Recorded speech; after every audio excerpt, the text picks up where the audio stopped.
Hi, James. Hi, Gabe. Hey, Eva. And hi, Xavier. How are you? Today's book is Brave Irene. Do you know the story? It's another one I haven't really read, although I really like the author William Steig. You've probably read other books by William Steig. I've read a lot of them, but just not Brave Irene. So let's hear how it goes. Mrs. Bobbin, the dressmaker, was tired and had a bad headache, but she still managed to sew the last stitches in the gown she was making. "It's the most beautiful dress in the whole world," said her daughter Irene. "The Duchess will love it." Here's a picture of the dress. You see it?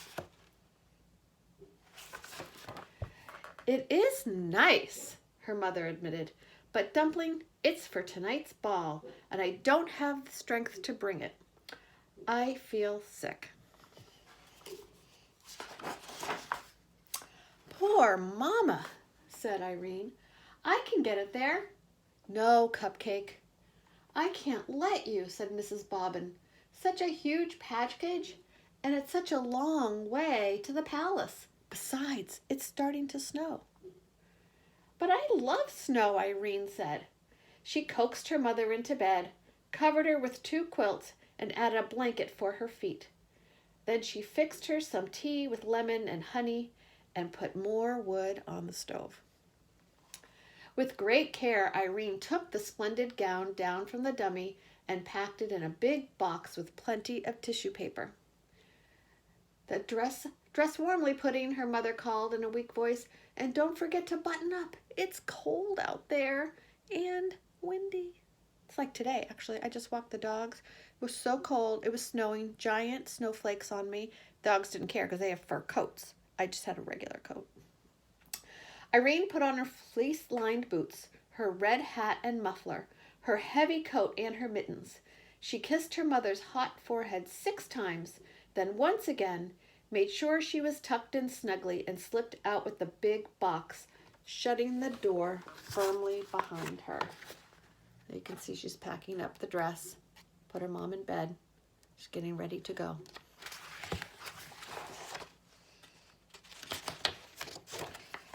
It really was cold outside.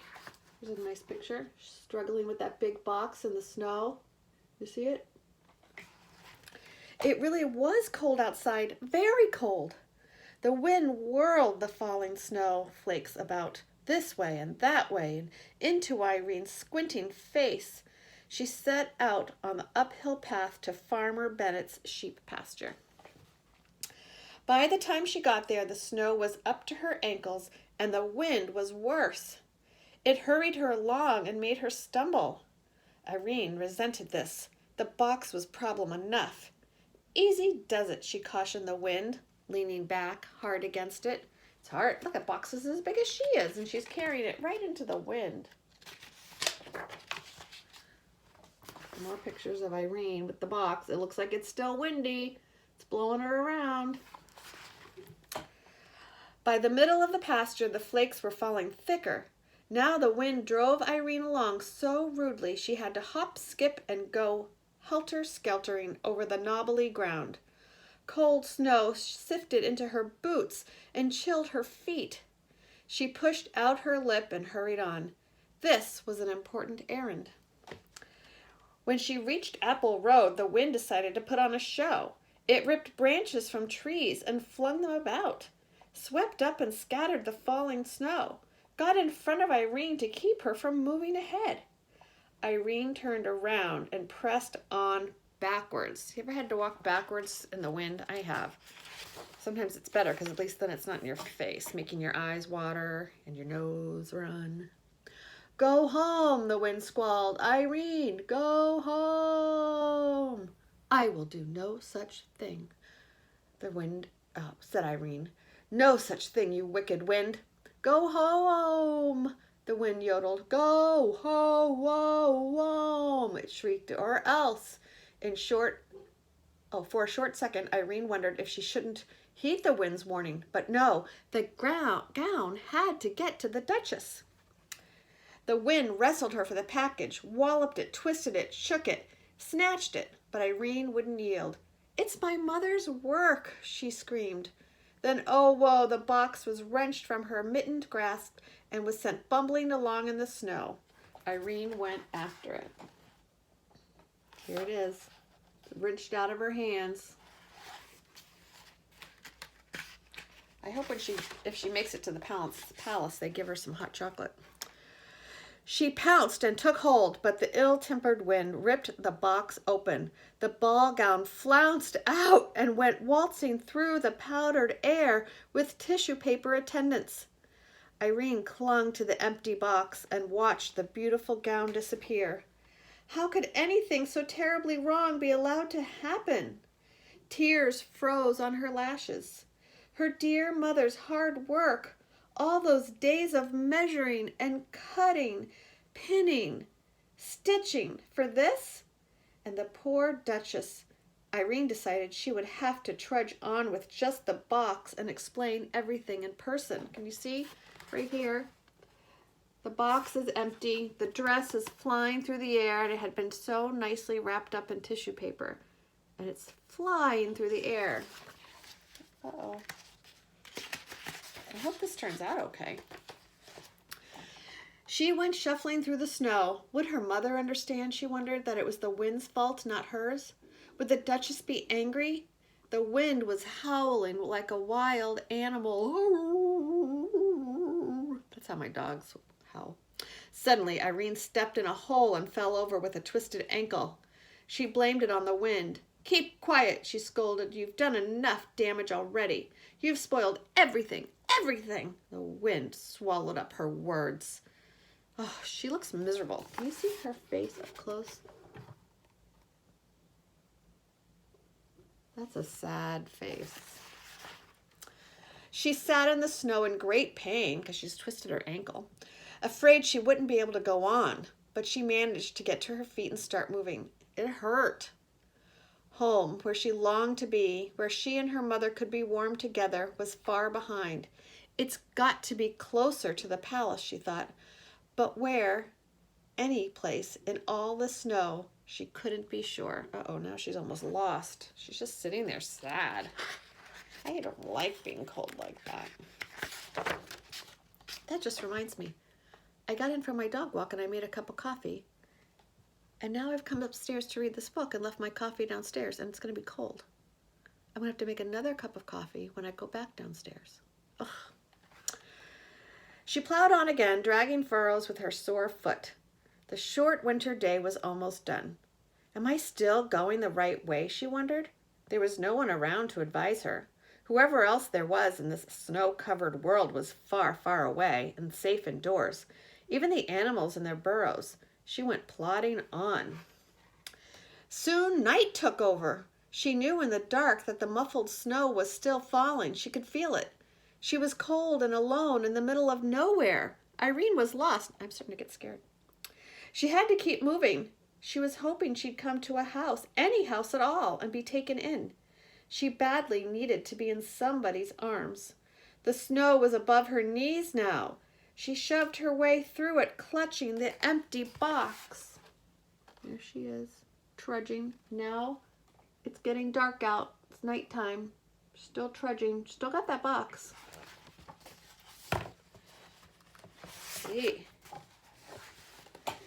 She was asking how long a small person could keep this struggle up when she realized it was getting lighter. There was a soft glow coming from somewhere below her. She waded towards this glow and soon was gazing down a long slope at a brightly lit mansion. It had to be the palace. Irene pushed forward with all of her strength and sloosh, thwomp! She plunged downward and was buried. She had fallen off a little cliff. Only her hat and the box in her hand stuck up above the snow. Even if she could call for help, no one would hear her. Her body shook, her teeth chattered. Why not freeze to death, she thought, and let all these troubles end? Why not? She was already buried. Oh my gosh, she's lost the dress and the pretty tissue paper. She's hurt her ankle, and now she's buried in the snow, and it's dark, and it's snowing, and it's cold. But never see her mother's face again? Her good mother who smelled like fresh baked bread? Does your mother smell like fresh baked bread? I've never noticed. My mother is Granny, and Granny smells like Granny perfume. You know that smell, Granny's perfume? It's very particular. In an explosion of fury, she flung her body about to free herself from the snow and was finally able to climb up on her knees and look around. How to get down to that glittering palace? As soon as she raised the question, she had the answer. She laid the box down and climbed aboard, but it pressed into the snow and stuck. She tried again and again, and this time, instead of climbing on, she leaped. The box shot forward like a sled. See that? The wind raced after Irene, but couldn't keep up. In a moment, she would be with people again, inside where it was warm. The sled slowed and jerked to a stop on paving stones. The time had come to break the bad news to the Duchess. With the empty box clasped to her chest, Irene strode nervously towards the palace. Oh my goodness, I can see what's happening. But then her feet stopped moving and her mouth fell open. She stared. Maybe this was impossible.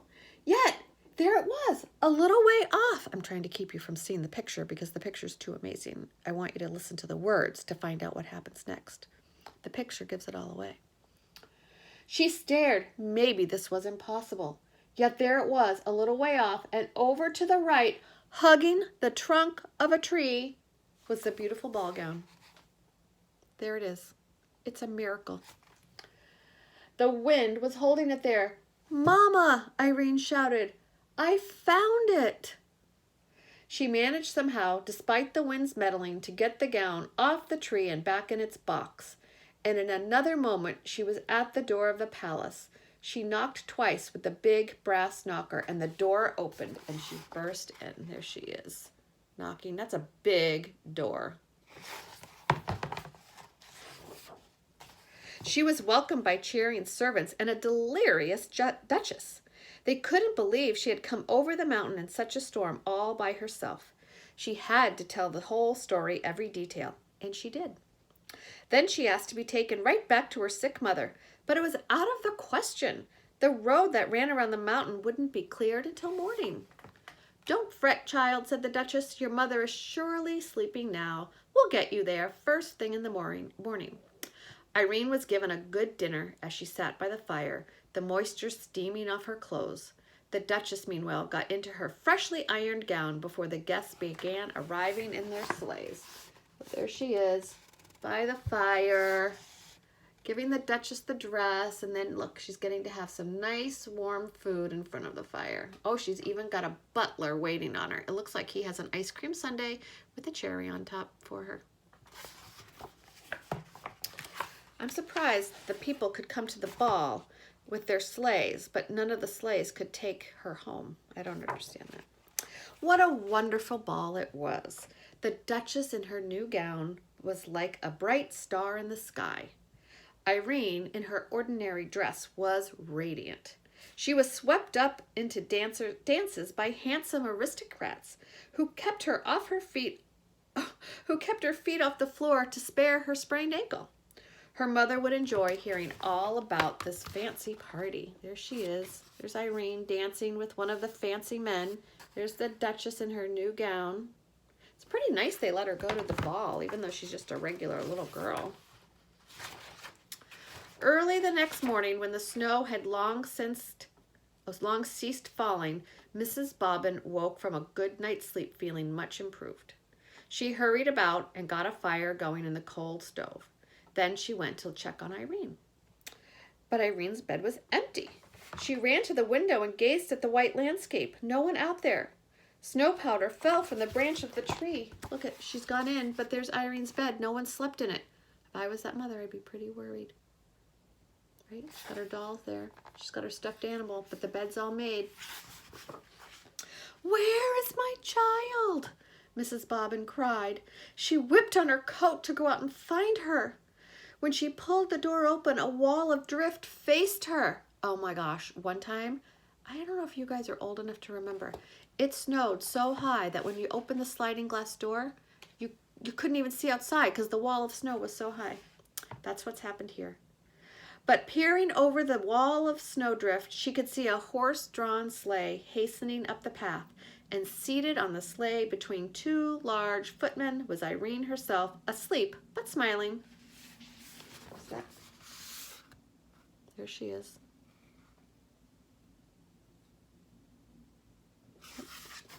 Would you like to hear the rest? Well, there was a bearded doctor in the back of the sleigh, and the Duchess had sent Irene's mother a ginger cake with white icing, some oranges, and a pineapple. You know how hard it is to find pineapples in the winter? And a spice candy of many flavors, along with a note saying how much she cherished her gown and what a brave and loving person Irene was, which, of course, Mrs. Bobbin knew even better than the Duchess did. And there's the doctor, making sure that Mom is okay. Look at all the fruit and the pineapple and the cake. Irene looks very happy. It all turned out well. Well, I hope you've liked my story. I'll try to do another one tomorrow. Fortunately, Virginia, being a school teacher, has a lot of books here. And so maybe I can find one to read to you every day. And until then, Xavier, Eva, Gabe, and James, be nice to each other, play games together, and do some chores for your mom. Sometimes chores can be fun. I'll see you tomorrow.